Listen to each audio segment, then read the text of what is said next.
આપણી સાથે અત્યારે ગાયક કલાકાર જે વિશ્વવિખ્યાત છે રસિકરાજ બારોટ, જેમનું ડાયરામાં ભક્તિ સંગીતમાં બહુ મોટું નામ છે, એ આજે આપણી સાથે છે.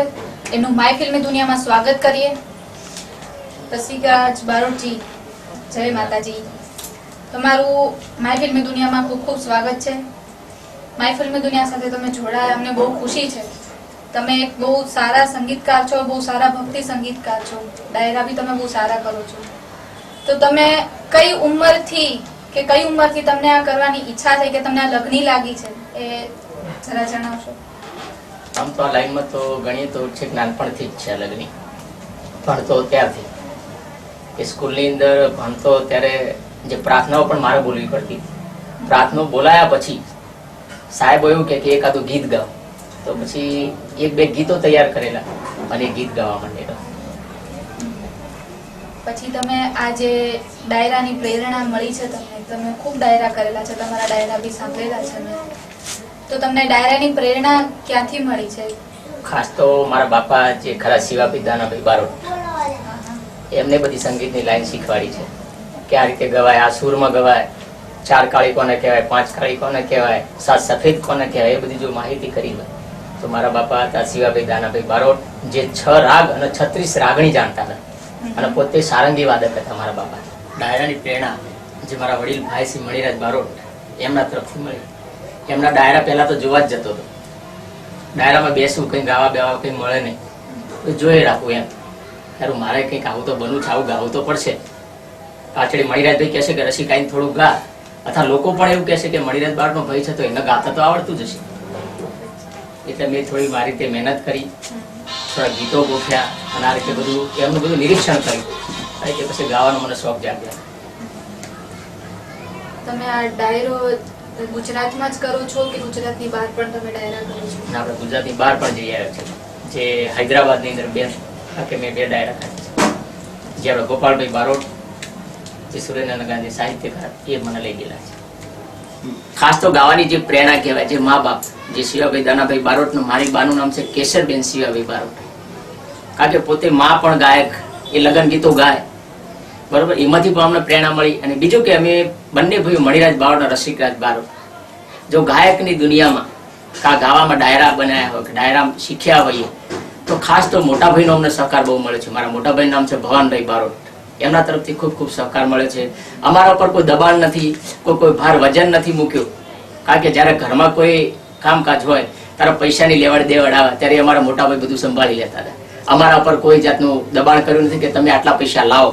તો જો લાયા હોત તો અમે ક્યાંક અમે કારખાના ફૂટાતા હોત.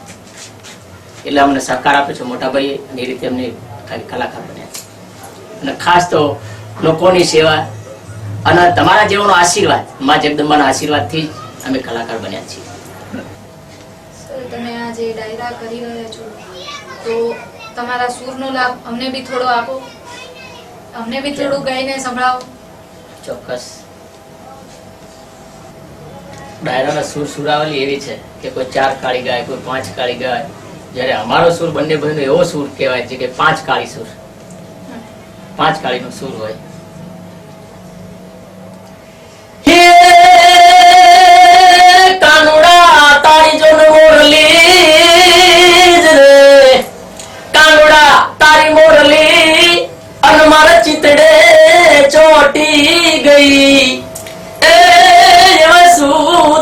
સાજણને હે જગાડી જો, એ અમારી નીંદર ઉડી જો ને ગઈ, અરે રે મારી નીંદર ઉડી જો ને ગઈ.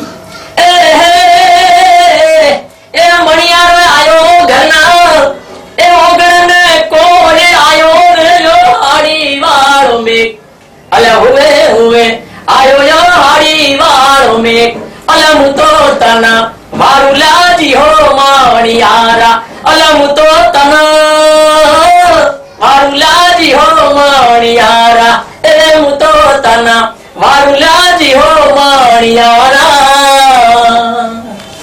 બહુ સરસ સૂર છે તમારો સર. ડાયરામાં બી નામ બી બહુ સરસ સૂર છે. ભક્તિ સંગીતમાં તમે વધારે જોડાયેલા છો. તમે આલ્બમ્સ બી કરેલા છે, તમે બહાર બી પડે છે તમારી કેસેટ્સ વગેરે, તે વિશે થોડું જણાવજો. કેસેટોના આલ્બમો પણ કર્યા છે. ખાસ તો જે મારી પહેલી કેસેટ કે ગબ્બર ઉપર પેપડો, એમાં મારું નામ બન્યું છે. અંબાજીમાંની જે કેસેટ બની ગબ્બર ઉપર પેપડો, એ કેસેટ એવું છે કે તે જે લોકો કેસેટ વેચવા વાળા એવું કહેતા હતા કે રસિકભાઈ અમે તમારી કેસેટ લાઈનથી વેચી છે, દેશી ઢોલના તાલે. જો દેશી ઢોલ લાવ્યો બજારની અંદર તો હું લાવ્યો છું ગબ્બર ઉપર પેપડાની કેસેટ, અને એ કેસેટ વેચાયા પછી મારું નામ બન્યું. ભક્તિ સંગીતમાં ડાયરામાં તમારું બહુ સારું યોગદાન છે. સર, તમે માય ફિલ્મી દુનિયા સાથે જોડાયા, માય ફિલ્મી દુનિયાને જાણી, મળ્યા કાર્ય, તો એમાં તમારું માય ફિલ્મી દુનિયા વિશે શું મંતવ્ય છે?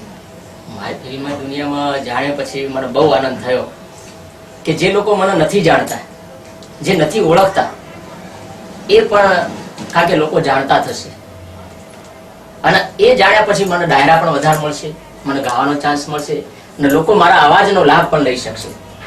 એટલે બહુ સારું કહેવાય કે જે માય ફિલ્મ દુનિયા આટલી બધી જે અમને એક સેવાનો મોકો આપ્યો છે. માય ફિલ્મ દુનિયામાં હું જોડાયો. મારું એમ કહેવું છે કે જે નવા ઉભરતા કલાકારો, જે ઉગતા અને ઉભરતા કલાકારો એ માય ફિલ્મ દુનિયાનો સંપર્ક કરે અને આમાં જોડાય તો શું એમનું ભવિષ્ય ઉજળું બને, અને લોકો જાણે કે તમારામાં કલા કંઈક પડી છે પણ તમે કંઈ બહાર લાવી શકતા નથી. જ્યારે માય ફિલ્મની દુનિયા એવી છે કે જે તમને બહાર લાવે છે અને તમારું ભવિષ્ય ઉજળું બનાવે છે. સર, તમે માય ફિલ્મી દુનિયામાં આવ્યા, આપણે અહીંયા અમદાવાદ ખાતે મળ્યા છીએ, તો સર તમારો ખૂબ ખૂબ આભાર. તમને મળીને ઘણો આનંદ થયો. Thank you.